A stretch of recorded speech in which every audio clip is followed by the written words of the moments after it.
রোকেয়া জামান লিখেছেন, আমি অনেক অসুস্থ, তাই ওষুধ খেতে হয়, যার ফলে ফজরের নামাজ সুন্নত পড়তে পারলেও ফরজ পড়ার সময় শেষ বৈঠকে ঘুমের জন্য পড়তে পারি না, এজন্য কাজা নামাজ আদায় করতে হয়। আমার করণীয় কি? আমার অনেক কষ্ট লাগে এর জন্য।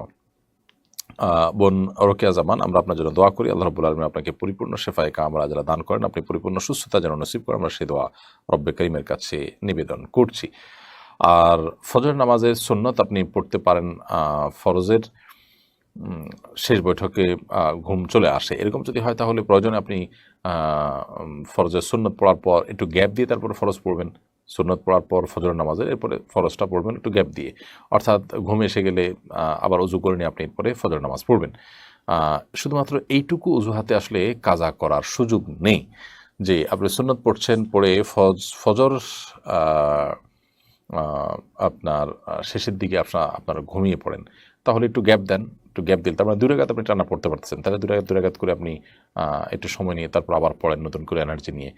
এবং এমনকি যদি বৈঠকে ঘুমিয়েও পড়েন, তাতে কিন্তু আপনার নামাজ ভঙ্গ হবে না, অজু ভঙ্গ হবে না, বরং ওই অবস্থায় আপনি নামাজ পড়বেন।